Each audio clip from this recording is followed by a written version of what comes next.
Well, god damn, what's going on, fellas? Welcome back to the channel, man. It's your boy, and as you can see, man, the patch notes for update 4.8 is now officially live. We're getting some new characters, some new uniforms, some new CTPs out of nowhere, a new legendary battle. Right, there's some pretty cool stuff. Unfortunately, no Marvel, you know what I'm saying? So I'm kind of disappointed with that. And honestly, even though I knew there was like almost no chance of it happening, no new game mode this time around. But still, it looks like it's a pretty dope update, and I am looking forward to playing with Captain Marvel since he's getting her new tier 3. Anyways, man, let's jump right into it, guys. Let's check out these new characters and see what they look like. So first up, Minerva, right? She's coming in as a combat character. To be honest, I was kind of expecting her to come in as a universal, but I guess they want to separate her from Carol, which I understand. Unfortunately, her leadership is garbage. It looks like she's going to be available in Shadowland selectors, so you can just ignore everything about premium hero chest and shield lab and all that stuff. From what I can gather, she's going to be available in Shadowland selector, and it looks like she's going to be kind of like Amadeus Cho, because as of right now, I believe Cho is the only combat character that I can think of at the very least that has a lot of dodge in his kit, and it looks like it's going to be the same thing for Minn-erva. So I'm looking forward to seeing just how good she ends up being, simply because Amadeus Cho is really not that good, but she has a lot of dodge, 30% dodge as her regular passive, and then her tier 2 passive giving her 30% guaranteed dodge. So hopefully she doesn't end up being someone like Nebula. I'm really looking forward to playing with her. She's a combat supervillain female, so it's an interesting tag there. We don't see too many of those. Hopefully she actually hits pretty hard. Her overall skill set, besides just her tier 2 passive giving her that guaranteed dodge and an increase to her skill damage and bonus damage, it doesn't really have too much. We have a damage increase right here on her 3rd skill, and she has some stun damage immunity right here on her 4th skill, so that's going to be pretty cool. She also have paralysis. Hopefully the paralysis actually applies in World Boss Ultimate.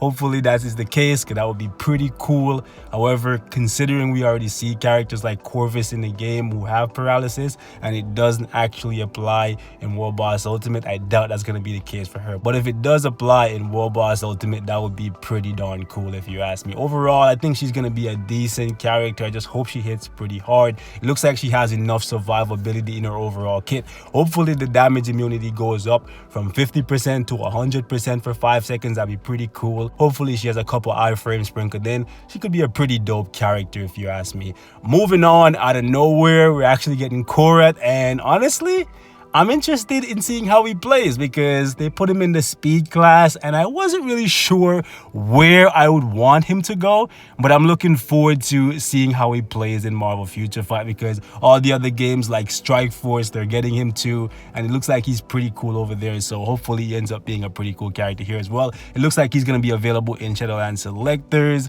Hopefully he's not a dud and he doesn't end up being a pretty crap character, since he's in the speed class. Generally, speed characters aren't very good. However, right, if he ends up being very good, he might become the best character for the speed male supervillain day, because we don't have too many good options right now, right? I believe the best we have is Ghost, Vulture, Craven, and those guys, and they don't really hit that hard for ABX. So he could come in and become the ABX meta for that specific day, so that'd be pretty cool to see. His leadership is pretty crap. He does come with built-in super armor, so if he ends up being an ABX meta character, that is really good, because you won't have to run him with immunity to guard break on his obelisk. Hopefully that is the case, because we really need better options for that specific day. I'm pretty sure everyone would be happy with him being a good choice here. So we got some guaranteed dodge in his kit with some guaranteed crit. I always love seeing characters get guaranteed crit, because believe it or not, guys, when a character has guaranteed crit,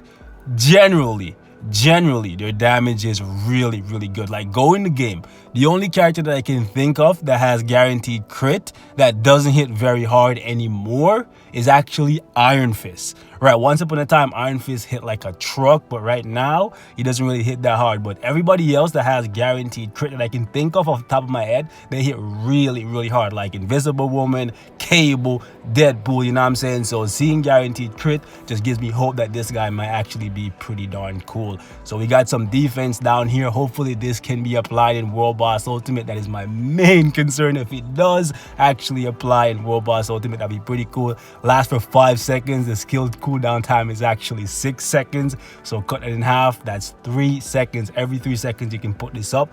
I think it's only 15% and it doesn't go any higher, but still if you can keep this up all the time, that'll be pretty damn cool if you ask me. He also has an all attack buff here on his 3rd skill, which is pretty cool. Also he can remove incapacitation, so he may actually become a pretty good PvP character if he has enough iframes. He also has 4 seconds of damage immunity, but because this is on a 20-second cooldown time, this is not going to be a reliable skill, right? And these buffs only last for 5 and 4 seconds respectively. So yeah, this kind of reminds me of like Hyperion's 5th skill, where when you tap and hold, it will charge it, right? But the cooldown time is so long, so this is probably not going to be a skill that you want to proc your obelisk on. You probably just want to get the buffs, get the skill off, and then move on to something. Hopefully you can proc on the 4 or the 5 for the majority of his damage. We'll just have to wait and see. There's a good amount of status effects like bleed and that kind of stuff, but that doesn't really matter. Bleed in Marvel Future Fight is basically nothing when you're the one applying it. When it's being applied to you in World Boss Ultimate, you die hella quick. But maybe one day we'll see bleed become a good stat to apply to people in this game, because even in PvP, applying bleed doesn't mean anything. He also gets a guard here, so he has decent survivability. He has a guard and damage immunity, and he gets some dodge. So hopefully he has a couple of iframes, and he could actually turn out to be a pretty solid character. Moving on, the character that everybody was super hyped for, still super hyped for, kind of expected. Nick Fury is a premium character, and a lot of you guys are going to be furious, and I can sympathize with you guys. Unfortunately, guys, Nick Fury is a premium character. Sad life, I know. I'm actually gonna pick him up day 1, give him a 6-star mega rank up ticket. Probably won't mega tier 2 him, right? Because I want to play with him a little bit at tier 1. But hopefully now, since he's in the speed class, hopefully he's actually good. Like I was expecting, Nick Fury got a pretty good leadership. Leadership is weaker than I thought it was gonna be. I was hoping for like 60%, but 50 is pretty good. And as I expected, they made him a pretty solid support character as well. So he's basically a great leadership to have, someone like Mr. Fantastic, and he's also a pretty dope support.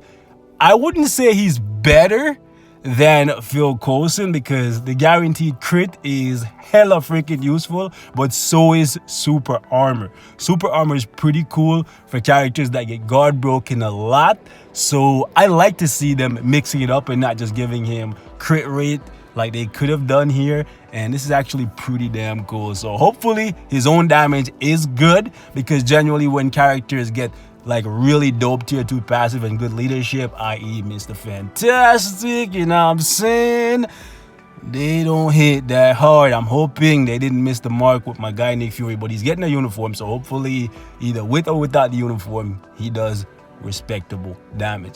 There's a 60% chance for attacks to miss for 1 second.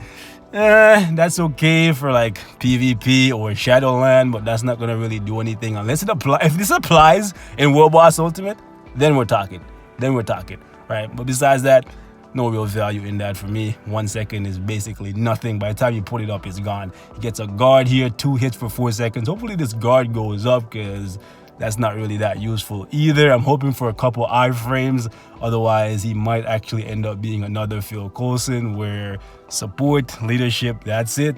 But maybe they made the base kit weak just so that everybody could pick up the uniform. If that's the case, I'm gonna be pretty pissed off, because I prefer this look, you know what I'm saying? I prefer the look they chose for the base kit, right? So I hope he's playable without the uniform. I'll be pretty sad if that's not the case. Moving on, we got some stuns here.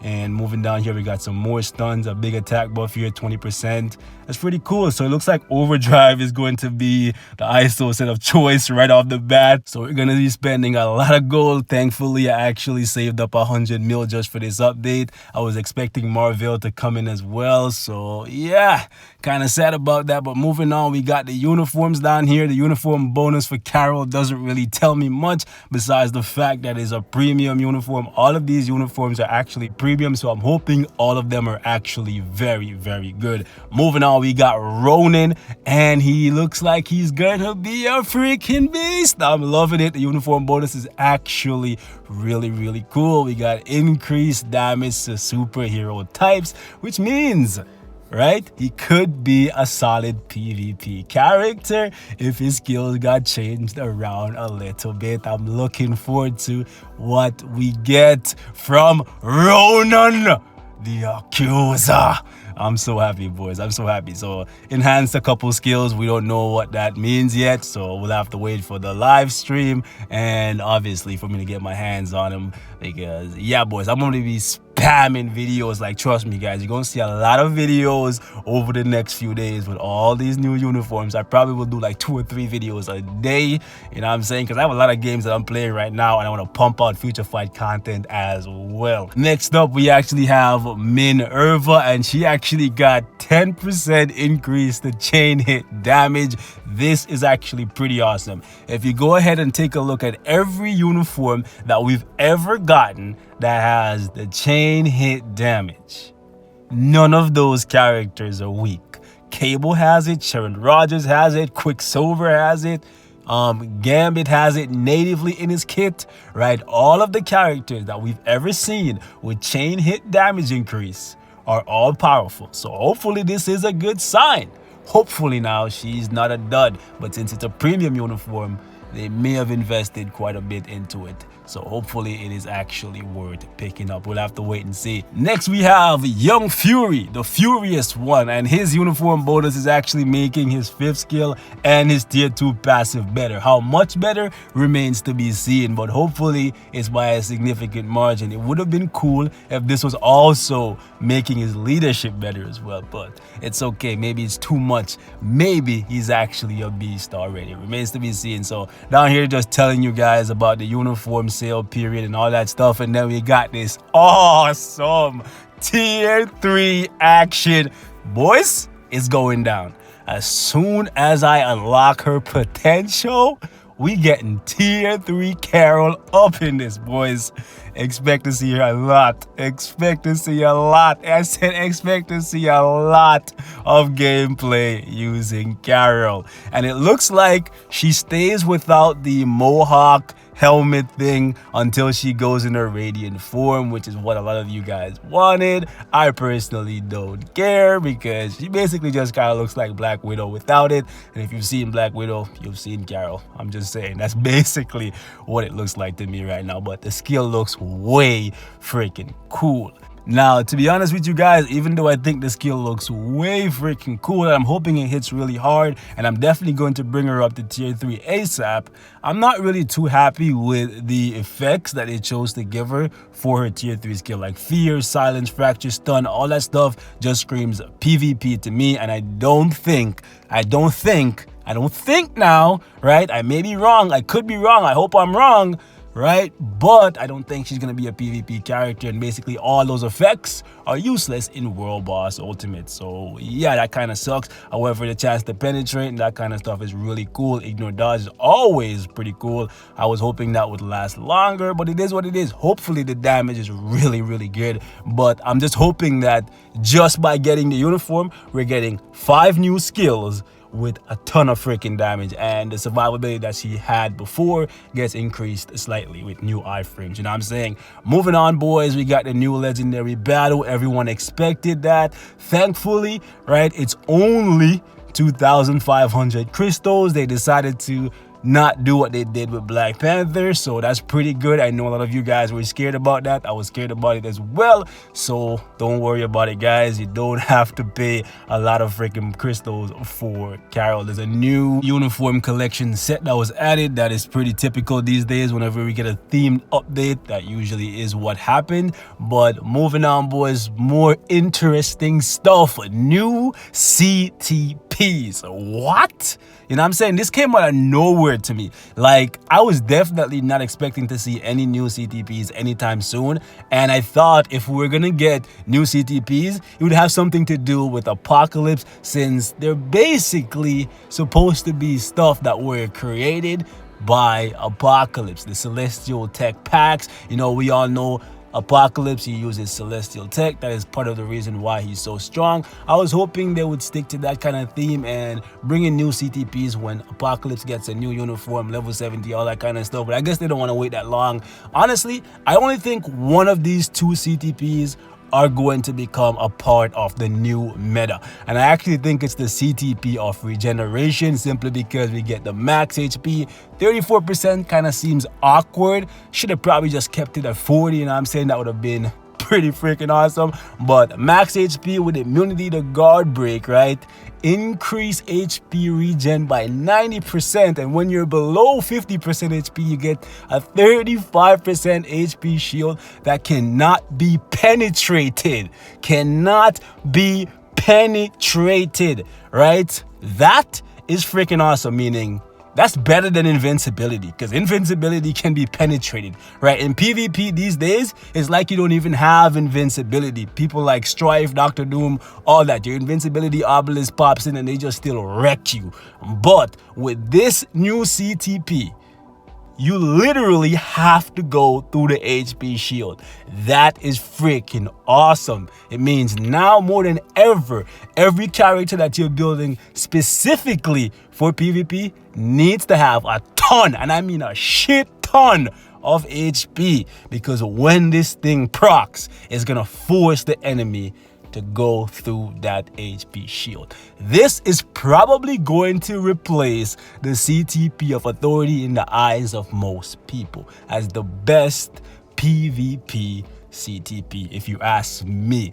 The CTP of Rage, the crit rate is nice. If it was guaranteed crit rate, then I could see this becoming a big part of the meta, but just regular crit rate in addition to dodge, it's kind of like an offensive and a defensive CTP at the exact same time. Just kind of feels awkward, right? But then there's a 20% chance when dealing critical attack, you can ignore the boss's damage decrease for 5 seconds by 60%. This is dope. Like, I'm not by any means saying this is a weak CTP, but I definitely don't know if this is going to replace the CTP of Energy. That chain hit is nasty, bro. That chain hit is nasty. So, I don't know. We're gonna have to wait and see. I don't think the crit rate and the dodge combination meshes very well. I don't see this replacing the CTP of Energy, but it could still be very, very good. And if I ever get my hands on it, I'll definitely check it out. Then we got a new quest pack. I just completed the first one that we got in so long. Got that juicy CTP of Destruction. And now they decided to give us a free CTP of Authority. I've never seen one of these in my life. You know what I'm saying? So yeah, Maximus and all these guys, all these Inhumans are definitely going to go to tier 2. If I did Hulkling for that CTP of Destruction, I'll definitely bring up all the new Avengers, and I'm almost there. I literally only have to bring up Maximus, Gorgon, and Karnak. That's it. The rest are all at tier 2 already, and I want that nice CTP of Authority, even though the value of it kind of went down with the introduction of the CTP of, what is it? I already forgot. Goddamn, what is it, boys? It's not Rage, it is Regeneration. That is it. That is what I'm gonna have to remember, because like I said, that might become the new PvP meta. Really like this new addition when crafting Urus. Yes, thank you, Netmarble. Batch crafting is a blessing and also a curse, because my goal is going to disintegrate. I mean, one snap and all them shit gonna be gone. But yeah, it's definitely better than just sitting there and watching yourself fail a bunch of freaking time. Now, I'm not sure why this cut off here, but give me 1 second, guys. All right, boys, so we back. I'm not sure why the photo was cut off, but you can see for yourself. This is basically just a small change to show you what's actually inside the chest that you can get for completing the achievements. To be honest with you guys, even though I've been completing all the achievements, and I believe right now I'm at like 45, level 45 or something, I've never actually collected a single one of these chests. I was actually going to push all the way to the max level. I believe it's actually 75 or something like that, and I was going to collect all the chests at the exact same time to see what is the chance of actually getting the best reward. Let me know if you guys have actually gotten anything good out of this. Basically, everything I've been hearing is just gold, energy, and a few hidden or clear tickets. Then we got this new introduction, basically just telling you when you run out of boost points. Nice quality of life change. It's something you can turn on and off. It's nice to have it on because it helps you preserve energy. We got a new way to search for characters either by their gender or by their tag. Ooh, nice to see that neutral tag finally added in. I wonder who's actually neutral now besides just Destroyer. I can't remember who's actually neutral. I'm actually going to have to look that up. And then they actually added in down here, even if you don't own a character, you can filter and check their information with ease in this new feature. That's actually pretty cool. And then they actually finally made it so that when you find the location of these items for the Epic Quest collection, you can actually see them now when you're using clear ticket and that kind of stuff, because sometimes you just step away from your device and you're just running your missions and you come back and you can see everything else that you collected, but you have no idea if you got anything new today from your grind when it comes to the Epic Quest collection. Like if you weren't keeping like track of how much you had before, you could think, oh my goodness, I haven't gotten any of these things in days, because you wasn't watching your device religiously. So it's nice to see that they added this here. It's a nice quality of life change. Sometimes these things pop up and you look away for a split second and it's just basically gone. Besides that, there's nothing really else here, just a few fixes. But guys, let me know how you are feeling in regards to this new update. Honestly, boys, I'm happy, but I'm also kind of sad, man, because I was hyped. You know what I'm saying? I was hyped for Marvel to finally make it a Marvel Future Fight. And I was also hoping that the Ultimates would get a little touch. You know what I'm saying? I was hoping that Blue Marvel Nova, they could move back into the spotlight, you know, but maybe it's just not their time, man. Anyways, boys, leave your thoughts in the comments, and I'll catch y'all in the next one. Peace! And I'm out, man.